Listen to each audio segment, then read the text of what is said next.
E aí pessoal, bem-vindos ao canal da Civilização Brasileira. Tô gravando esse vídeo aqui mais de boa, um vídeo mais espontâneo, para fazer uma reflexão com vocês aqui bem rápida, bem breve, sobre o assunto. 1930, 1980. 50 anos aí da época de ouro do pensamento brasileiro. Sim ou não?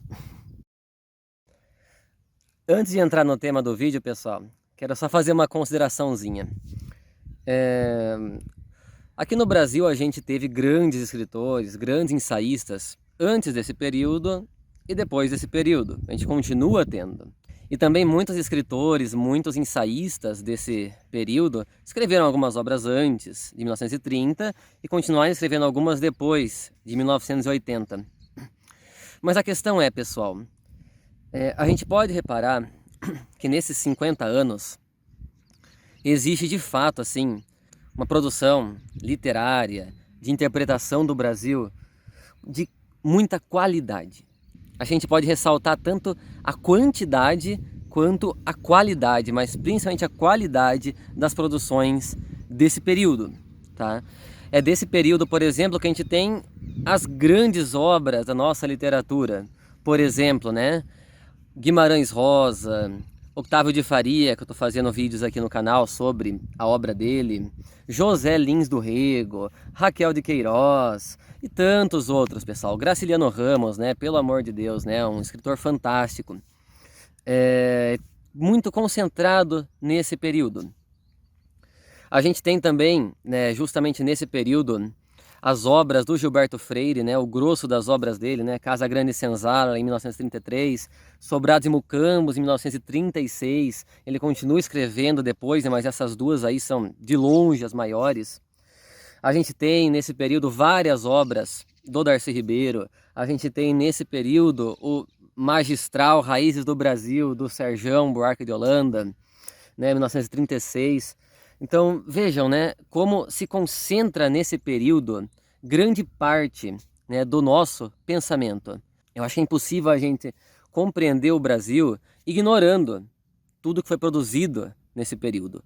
Eu acho que, de fato, né, esses 50 anos que vão de 1930 a 1980 são um divisor de águas no pensamento brasileiro, um divisor de águas claríssimo. E por quê, né? Por quê? Porque justamente nesse período que a gente tem toda essa produção.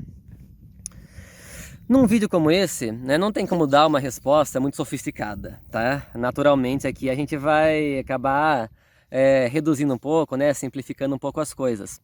Mas eu acho que a chave da questão, pessoal, é o nacionalismo. Nesse período, o nacionalismo brasileiro, ele estava na moda. Simplesmente isso. Estava na moda, tá? Durante boa parte da nossa Quarta República, período que vai de, que a gente costuma dizer, né, de 45, né, do golpe que depois o Getúlio Vargas, até 1964, né, do golpe que depois João Goulart, a gente tinha dois grupos principais, grosso modo, dois grupos principais. O grupo anti-Vargas e o grupo herdeiro do Vargas. Ambos os grupos tinham defensores do nacionalismo, os dois grupos. É óbvio que o PTB, né, o partido aí criado pelo Vargas, partido no qual Vargas, pelo qual Vargas concorreu à presidência e ganhou em 1950, é óbvio que o nacionalismo era assim, uma coisa oficial desse partido. Mas a gente encontra nacionalistas na UDN mesmo, também, tá? Por exemplo, né, Gilberto Freire, ele se dizia nacionalista e ele era da UDN, né? Ele foi eleito deputado federal pela UDN. Então o nacionalismo estava na moda, tá? Era bonito você amar o Brasil. E havia uma sensação de otimismo quanto ao futuro do Brasil nesse período. Eu acho que a Revolução de 1930, ela inaugura aí um período de otimismo quanto ao Brasil. Tanto no discurso oficial, mas algo percebido também pelo povo. Tá? Algo que foi percebido pelo povo. Então havia essa atmosfera de otimismo. Né? Uma atmosfera de otimismo muito grande. tá? Uma atmosfera de, assim, de esperança quanto ao futuro do Brasil muito grande. E tudo isso, né? Eu não sei se tem como dizer, né, que essa atmosfera veio antes, tá? Desse despertar do pensamento brasileiro. Mas eu acredito que numa relação meio que dialética entre os dois, tá? Entre essa atmosfera de otimismo no povo mesmo e os escritores, né? Os pensadores, os ensaístas. Eu acho que se influenciava mutuamente, né? Se influenciavam mutuamente, levando, né, a todo esse despertar, fazendo com que esse despertar fosse tão assim esplendoroso, digamos assim. E o que acontece depois é que o nacionalismo paulatinamente vai saindo de moda. Até que hoje o nacionalismo é quase que uma coisa mal vista, né? Uma coisa mal vista.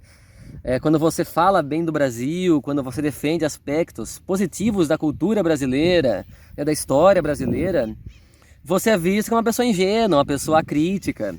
Então, essa atmosfera, né, ela faz toda a diferença, né? Essa atmosfera faz toda a diferença. Tem que se considerar também, né, que o período de 30 a 80 foi um período em que o Brasil cresceu muito também, economicamente. Mas não só cresceu, como se desenvolveu. Porque uma coisa é você ter um crescimento razoável aí do PIB, né? E o crescimento nesse período foi mais que razoável, né? A média foi de cerca de 7% ao ano, né? Então, uma média muito boa de crescimento, né? Uma coisa que a minha geração, por exemplo, não faz a menor ideia do que seja. Mas desenvolvimento também, né? Foi uma época em que a indústria brasileira estava se desenvolvendo muito rápido. Então, né, a sofisticação dos produtos brasileiros estava se aprimorando cada vez mais, estava crescendo cada vez mais. Então acho que tudo isso, né? Tudo isso serviu para esse despertar. Eu acho muito importante a gente conhecer os autores desse período, tá? Acho muito importante. Não tem como compreender o Brasil sem eles. E ainda que existam bons autores hoje também, tal como eu falei, né? Existiam antes também, né? Machado de Assis, por exemplo, né? Fantástico, né? Machado de Assis é muito anterior. Mas eu acho que a gente tem que refletir, né, sobre como pensar o Brasil hoje, né? Como trazer essa reflexão para os dias de hoje. Eu acho que é uma temática muito importante, beleza? O intuito desse vídeo foi ser um pouco mais rápido, né? Um vídeo mais amador, assim, né? Gravado aí a meio que às pressas, tá? Num momento livre que eu tive aqui. Mas é isso aí, né? Que fica a reflexão para nós, pessoal. É muito importante a gente ler, é muito importante a gente conhecer os ensaístas desse período, beleza? Se você gostou desse vídeo, se inscreva no canal aí, dê um joinha, compartilhe, comente, tá? Vamos divulgar aí o pensamento brasileiro. Um abração, pessoal!